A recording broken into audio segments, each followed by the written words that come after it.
इस समय हम नवसारी जिले में हैं। नवसारी जिले में उस जगह पर हैं जहां पर बुलेट ट्रेन का ट्रैक डाला जा रहा है। ट्रैक के बारे में और ज्यादा जानकारी देने के लिए हमारे साथ इस ट्रैक को डालने वाली टीम को के इंचार्ज हैं, हम कह सकते हैं। आइए सीधा उन्हीं से बात करते हैं। तो एचएल सुथार जी हैं हमारे साथ। सर, इस ट्रैक की अगर हम बात करें तो भारतीय रेलवे से कैसे अलग है? देखिए, भारतीय रेलवे में अधिकतर बेलास्टेड ट्रैक यूज़ होता है और ये बेलास्ट लेस ट्रैक है।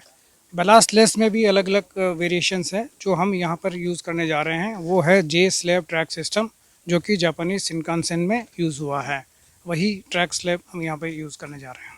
सर, इसमें अगर हम एंड टू एंड यानी इधर जो चौड़ाई की अगर हम बात करें तो कितनी चौड़ाई इस ट्रैक की है? ये देखिए, वायडक्ट की चौड़ाई की बात अगर हम करें तो ये 11.9 मीटर वाइड वायडक्ट है। और इसमें जो आरसी ट्रैक बेड देख रहे हैं, जिसके ऊपर ट्रैक आने वाले हैं, उसकी चौड़ाई है 2.42 meter for each track. Sir, यहाँ जो ट्रैक डाला जा रहा है इसकी मैक्सिमम स्पीड क्या होगी? इस पर कितनी रफ्तार से जो है मैक्सिमम ट्रेनें चल सकती हैं? ये 320 किलोमीटर प्रति घंटे की रफ्तार से जो ट्रेनें हैं वो उस पर चल पाएंगी ये इस ट्रैक पर। 320 kmph से। सर, यहाँ पर एक और चीज़ हम जानना चाह रहे थे कि जब यह पूरा का पूरा एलिवेटेड जो सेक्शन है तकरीबन 22 मीटर ऊंचाई पर है और जब इस पर तेज रफ्तार में ट्रेनें चलेंगी तो कहीं ना कहीं साउंड भी पैदा होगी, बूम साउंड पैदा होगी, तो उसको किस तरीके से आप लोग टैकल करेंगे? हाँ, आप दोनों तरफ देख रहे हैं कि ये जो दीवार सी बनी हुई है ये नॉइज़ बैरियर है, इस वायडक्ट पर लगे हुए हैं। और ये नॉइज़ बैरियर जो नॉइज़ को कंट्रोल करने का काम करेंगे, ताकि लोगों को असुविधा ना हो जो आसपास में रहने वाले हैं।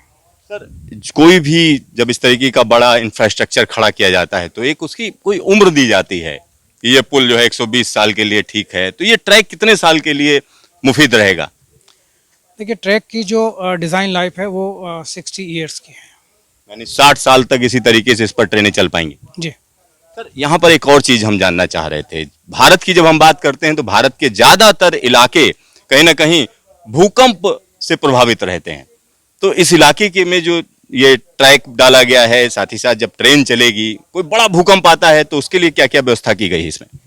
देखिए, जो भूकंप को टेक केयर कर सके उसके लिए हमने एक तो जो स्ट्रक्चर डिज़ाइन किया हुआ है उसमें उसको ध्यान में रखा गया है। और इसके अलावा जो है हम इस पूरे एरिया में कुछ सीसोमीटर लगाएंगे और उसकी वजह से हमको पहले से ही चेतावनी मिल जाएगी, जिससे कि ट्रेनों को रोका जा सके भूकंप के समय में। और ये वही तकनीकी है जो जापान में यूज़ हो रही है, वो सेम टेक्नोलॉजी हम यहाँ पे यूज़ करेंगे। सर, यहाँ चूंकि कोस्टल इलाका भी है तो साइक्लोन का भी खतरा कहीं ना कहीं रहता है, तो साइक्लोन के लिए क्या व्यवस्था की है आप लोगों ने? देखिए, हमने रेन गेजेस भी इंस्टॉल करने का किया हुआ है।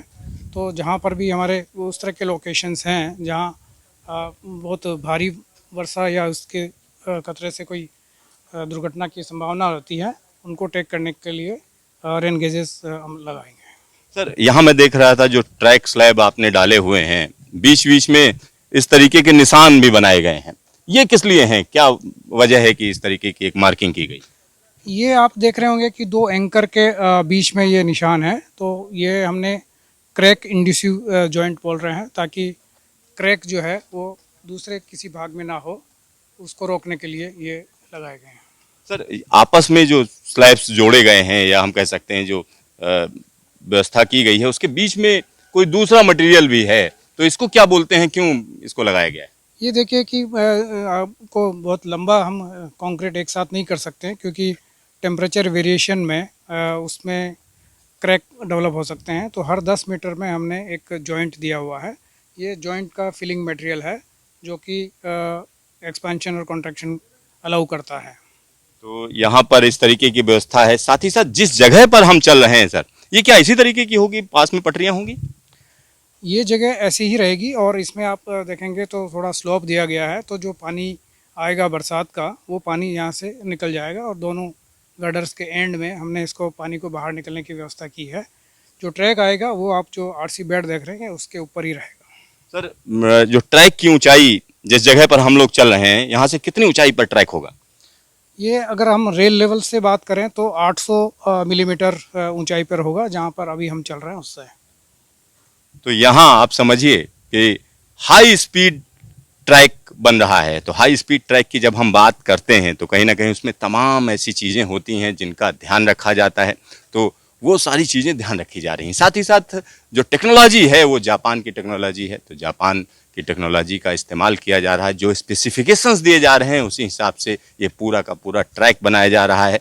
और जापान के जो एक्सपर्ट्स हैं वो भी इस पर नज़र रखे हुए हैं कि कहीं कोई दिक्कत तो नहीं है, 1 मिलीमीटर की भी त्रुटि नहीं होनी चाहिए। इस तरीके का ट्रैक बनाया जा रहा है।